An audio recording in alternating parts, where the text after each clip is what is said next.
Bismillahirrahmanirrahim. Assalamualaikum warahmatullahi wabarakatuh. Alhamdulillahirabbil alamin. Allahumma shalli wa sallim ala sayyidina Muhammadin wa ala ali sayyidina Muhammad. Amma ba'du. Alhamdulillah, bersama Pak Fajar lagi di channel YouTube Anwar Fajar Ramadan. Nah, insya Allah kita akan melanjutkan pembacaan buku Amalan Sedikit Para Sebukit yang ditulis oleh Al-Habib Husain bin Anis Al-Habsyi dari Solo. Sebelum kita mulai, kita kirimkan Fatihah kepada Habib Husain. Semoga Allah Subhanahu wa Ta'ala menyehatkan badan beliau, memanjangkan umur beliau, dan memberikan keberkahan dalam kehidupan beliau. Al-Fatihah. A'udzubillahi minasyaitonirrajim. Bismillahirrahmanirrahim. Alhamdulillahirabbil alamin. Ar-Rahmanir-Rahim. Maliki yaumiddin. Iyyaka na'budu wa iyyaka nasta'in. Ihdinas siratal mustaqim. Siratal ladzina an'amta 'alaihim ghairil maghdubi 'alaihim waladdallin. Rabbi fili wa liwalidayya wal mu'minin. Alhamdulillah, kemarin kita sudah membahas bagian kelima, yakni dengan judul Haji dan Umrah di pagi hari, yaitu bisa mendapatkan pahala haji dan umrah di pagi hari secara sempurna. Bagi teman-teman yang belum menyimak bab kelima atau bagian kelima, silahkan dibuka videonya. Hari ini kita akan membahas bagian keenam, yang mana judulnya di sini adalah sholat duha. Sholat duha, yakni sholat duha ini merupakan salah satu sholat yang sifatnya sunnah. Sunnah. Tapi bagi para santri biasanya menjadi satu hal yang emang rutin. Jadi seolah-olah mendekati wajib karena sudah jadi rutinitas, jadi wirid. Satu amalan yang dikerjakan di waktu tertentu. Yang mana 2 rakaat sholat sunnah duha itu setara dengan sedekah 360. Itu di judulnya seperti itu. Yang mana beliau mengutip hadis Nabi Muhammad SAW di sini, yusbihu ala kulli sulama min ahadikum shadaqatun, yakni ditetapkan sedekah untuk kulli sulama, setiap persendian, min ahadikum, atas kalian, sedekah, yaitu sedekah. Jadi setiap sendi kita itu sebenarnya ditetapkan untuk disedekahi di pagi harinya. Di pagi harinya. Kita lanjutkan ya. Fakullu tasbihatin sedekatun. Setiap tasbih kita baca subhanallah, subhanallah, subhanallah, subhanallah, itu dianggap sedekah. Wa kullu tahmidatin, dan setiap tahmid itu berarti mengucap alhamdulillah, alhamdulillah, sedekatun, itu dianggap sedekah. Wa kullu tahlilatin, dan setiap kita baca tahlil la ilaha illallah, la ilaha illallah, sedekatun, itu dianggap sedekah. Wa kullu takbiratin sedekatun, setiap kita baca takbir Allahu akbar, dianggap sedekah. Wa amrun bil ma'rufi sedekatun, setiap kita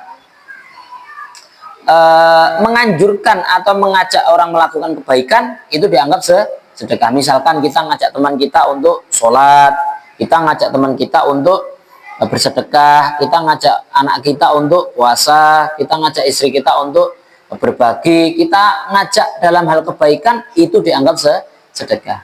Wa nahyun anil munkari shadaqatun, dan melarang kepada hal yang mungkar itu disebut sedekah. Misalkan ada anak kita yang tidak sholat, misalkan kita cegah, ayo sholat, tidak boleh, tidak sholat itu tidak bagus. Ada orang berbuat salah di depan kita, kita ingatkan, nah itu dihitung sedekah. Wa yujzi'u min dalika rak'atani yarka'uhuma minadduha, dan yang bisa mencukupi semua itu adalah 2 rakaat yang dilakukan di waktu duha atau sholat duha ya.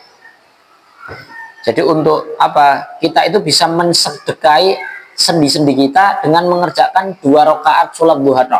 2 rakaat loh. Itu sudah sendi kita dihitung sudah disedekahi. Yang mana ada hadis Nabi Muhammad SAW, fil insani, dalam diri manusia itu salatsu mi'atin wasittuna mafsilan, yaitu ada 360 sendi. Hadis riwayat Abu Dawud. Kalau hadis yang saya sampaikan tadi itu hadis riwayat Muslim dan Abu Dawud ya, yang yusbihu ala kulli sulama min hadikum sadaqatun sampai dalika raqatan yarka'uhuma min duha, itu hadis riwayat Muslim dan Abu Dawud. Kalau yang tadi fil insani, dalam diri manusia itu salasu mi'atin wasituna mafsilan, itu ada 360 sendi. Jadi dalam tubuh kita itu ada 360 sendi, kata Nabi Muhammad SAW. Nah, jadi sholat 2 rakaat sunnah duha itu bagaikan atau seperti kita itu menyedekahkan sebanyak 360. Jadi kalau kita ngerjakan 2 rakaat sholat duha, itu kita sudah menyedekahi 360 sendi yang ada di dalam tubuh kita. Nah, sebagaimana tubuh itu punya hak, kayak tubuh ini kan juga punya hak untuk istirahat. Maka ketika tubuh ini tidak digunakan untuk istirahat, dia jadi sakit. Sebagaimana sendi itu juga punya hak. Apa haknya sendi? Yaitu disedekahi 360 sendi. Cara mensedekahinya, misalkan kita tidak bisa baca takbir Allah Akbar, Allah Akbar, Allah Akbar, Allah Akbar untuk menyedekahi sendi kita 360 kali, cukup mengerjakan 2 rakaat sholat duha, itu sudah dihitung mensedekahi sendi-sendi kita yang jumlahnya 360. Kira-kira teman-teman bisa mengamalkan enggak istiqomah sholat duha? Ya kalau bisa lakukan dulu sekali dulu. Kalau misalkan bisa, kalau misalkan sekali seumur hidup bisanya, ya wis lakukan sekali seumur hidup.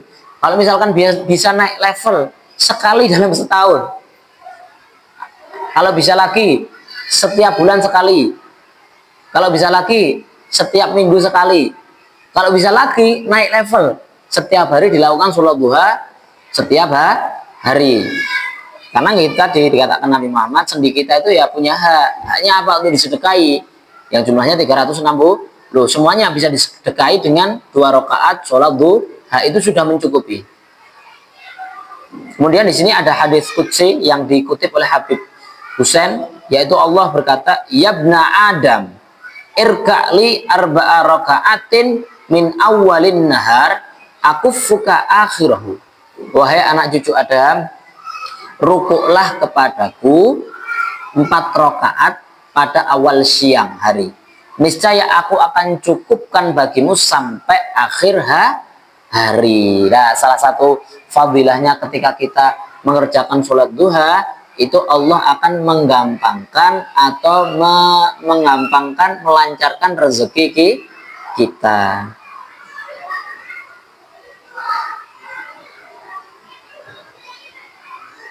Gitu nggih.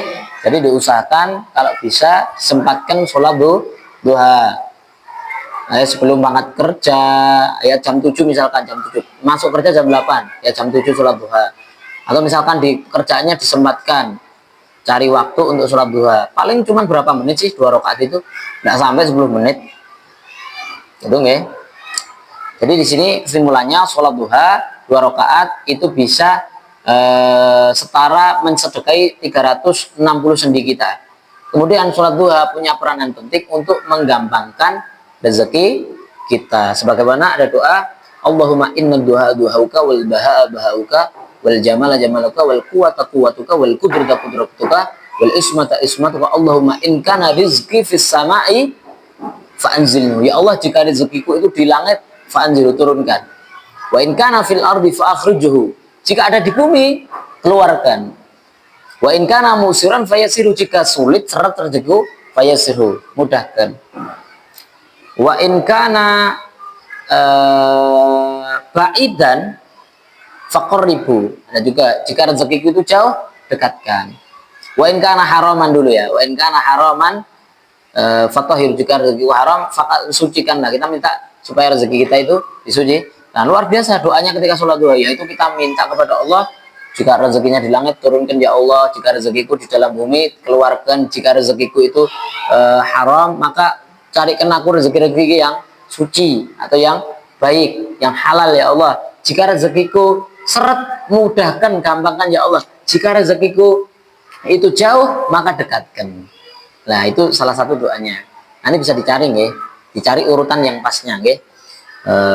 Kurang lebih konteks doa duha kayak gitu. Ya doa sebisanya, misalkan dengan bahasa Indonesia ya enggak apa-apa. Karena Allah itu tahu semua bahasa.